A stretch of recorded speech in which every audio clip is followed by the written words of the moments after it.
को मिला नंबर्स के बाद, और वो पूरा इम्पैक्ट रहा तमाम प्राइवेट बैंक्स के अंदर। तो axis bank, IndusInd bank, ICICI bank, सब में ही सेल ऑफ कंटिन्यू होता हुआ दिखाई पड़ा। सब ने एस्टिमेट लगा लिया कि इसी तरह के सेल ऑफ रहेंगे, सबके कमज़ोर नंबर रहेंगे। जब बेलवेदर इतने ख़राब नंबर दे रहा है तो बाकी नंबर्स भी ख़राब आएंगे, ये सोच के सबने बिकवाली दिखा दी। सामने आईटी था, कल लग ही रहा था कि आईटी में डिलीवरी उठ रही है, और वो डिलीवरी जो उठ रही थी वो आज रिएक्ट भी कर गई। आज टीसीएस और इन्फोसिस, एलएनटी टेक, सबके अच्छे नंबर्स या सबके नंबर्स का जो सिलसिला है वो बना हुआ है, और उसके बाद तेज़ी बनी हुई थी। आज पूरे आईटी में अच्छे अपमूव देखने को मिल रहे थे, तो वहाँ खरीदारी थी। बाकी स्टॉक स्पेसिफिक बाकी स्टोरी चली रही थी, आईआरएफसी, आईरेडा, ये टाइप के शेयर चल ही रहे हैं, इनमें तो कोई डिनाइल ही नहीं आ रहा। एलआईसी आज नया देश का सबसे बड़ा पीएसयू बन गया, करीब 5,70,000 करोड़ रुपए के आसपास की मार्केट कैप हिट कर गया, और उस मार्केट कैप के साथ ये देश का सबसे बड़ा पीएसयू बना। Then followed by SBI second largest PSU बन गया, जो थोड़ी दिन पहले नंबर 1 था। आज एमआरएफ में एक बड़ा ट्रेड हुआ, ब्लॉक हुआ था 500 शेयरों का, तो बहुत बड़ा ब्लॉक नहीं था लेकिन 500 शेयरों का ब्लॉक था। 3.5 करोड़ शेयर उसमें सौदे, 3.5 करोड़ रुपए की डील थी, और क्योंकि डेप्थ होती नहीं है स्टॉक के अंदर, तो ब्लॉक इतनी तेज़ मारा किसी ने कि वो 1,50,000 का नया हाई हिट कर गया। तो अब 1.5 लाख का होने वाला ये पहला शेयर है जो देश में आज 1.5 लाख रुपए जिसने अपनी पर शेयर वैल्यू अचीव कर ली। तो कुछ के आज के बड़े इवेंट यही सब थे, लेकिन आज पूरे दिन आपको सारा कुछ सारे सोशल मीडिया हैंडल्स पे, सारे न्यूज़ चैनल पे एचडीएफसी बैंक एंड बैंक के इर्द गिर्द ही घूमता हुआ दिखाई पड़ेगा। तो ये बैंक्स आज फ्लेवर में थे, सबसे ज़्यादा न्यूज़ फ्लोज वहीं थे, सबसे ज़्यादा ट्रिगर पॉइंट्स वहीं थे, सबसे ज़्यादा खबरें वहीं थी, सबसे ज़्यादा इवेंट्स वहीं थे, इसलिए सबसे ज़्यादा बज़ भी उसी में आपको घूमते हुए दिखेगी। लेकिन ठीक है, मार्केट है, प्रॉफिट टेकिंग के रीज़न ढूंढ रही थी, आज एक प्रॉफिट टेकिंग का रीज़न मिल गया आपको, बढ़िया बिकवाली आई थोड़ी बहुत। जिनको पोर्टफोलियो बनाना है, जिनको अच्छे शेयर ढूंढने हैं, उनके लिए अच्छा विकल्प, अच्छे मौके आज आपको दिखाएंगे ही, आप उसका इस्तेमाल कर सकते हैं अगर आप लॉन्ग टर्म इन्वेस्टर है तो। सवाल जवाब का सिलसिला शुरू करता हूँ, बातचीत कर लेता हूँ कुछ सवालों को लेकर भी जो कि फेसबुक और यूट्यूब के ज़रिए आए हैं। सबसे पहला सवाल कहाँ गया जी, लाइए। उम्मीद लगा रहा हूँ एचडीएफसी बैंक पर तो सवाल आए होंगे, तो उसी के लिए तैयारी भी करके बैठा था। हाँ sir, good time to add HDFC and communication, Tata power and Tata communication for long term. Indraneel sir देखो, 2-3 तरह के थॉट प्रोसेस आपके सामने रख देता हूँ। इस क्वार्टर के नंबर थोड़े से वीक आते हुए दिखाई पड़े एचडीएफसी बैंक के, इसीलिए बाजार ने उसको हिट किया, इतना सीवियरली हिट किया। नंबर थोड़े वीक हैं, एनआईएम्स को लेकर थोड़ा प्रेशर है, ब्रांच एक्सपेंशन थोड़ी स्लो है, ग्रोथ थोड़ी सी स्लो पड़ गई है, ये कुछ चीज़ें हैं जिनको बाजार ने थम्स डाउन दिया। ये है कुछ नेगेटिव पार्ट्स। अब आती है पॉजिटिव पार्ट्स की बारी। एचडीएफसी बैंक स्टिल एक क्वार्टर में 16,670 करोड़ रुपए मुनाफा कमा कर दे रहा है, मोटा मोटा। तो करीब करीब मैं मान के चल सकता हूँ कि इस तरह के स्टेचर के साथ मुनाफा कमाने वाली यूनिट इंडिया में कुछ लिमिटेड ही होंगी, लेकिन लिमिटेड ही होंगी।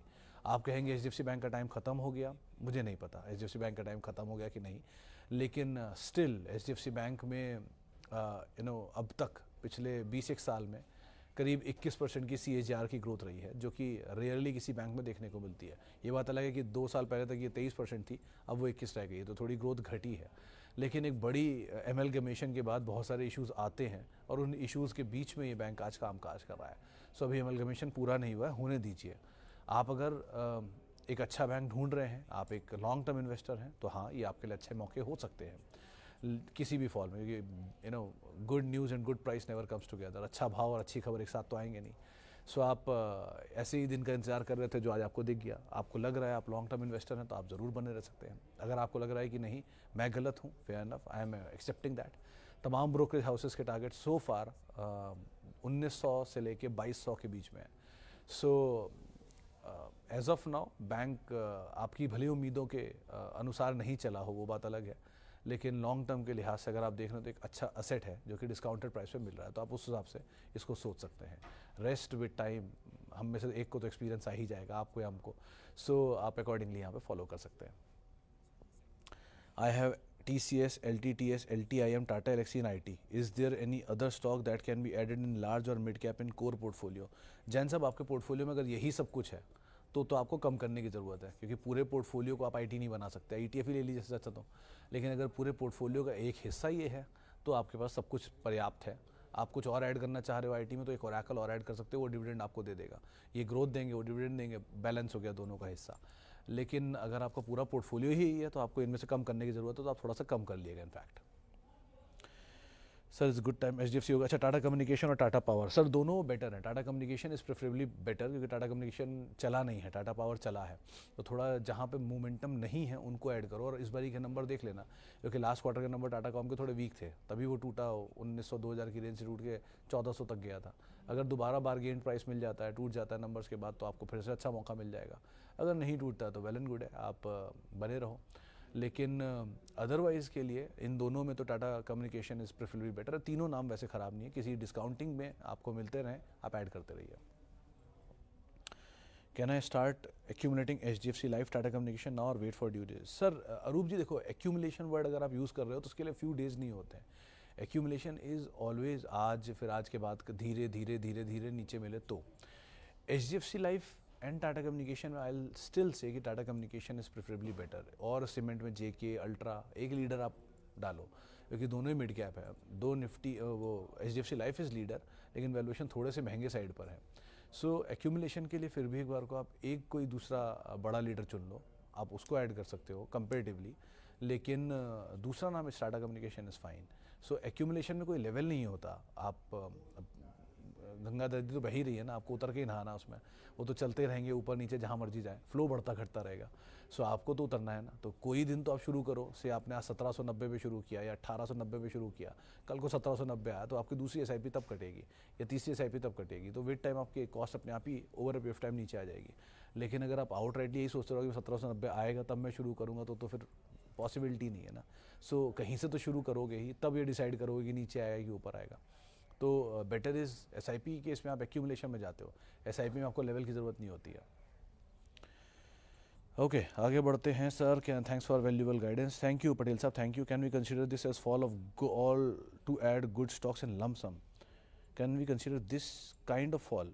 पटेल साहब देखो, आज अगर आपका खुद का पोर्टफोलियो है मिड कैप स्मॉल कैप का, तो आपको खुद को रियलाइज़ हुआ हो कि अभी फॉल आया ही नहीं बाजार में। आज जो फॉल था वो कुछ चुनिंदा हैवी, क्योंकि देखिए इंडेक्स के अंदर सबसे बड़ी वेटेज होती है निफ्टी बैंक्स एंड फाइनेंशियल्स की 22 से 23%।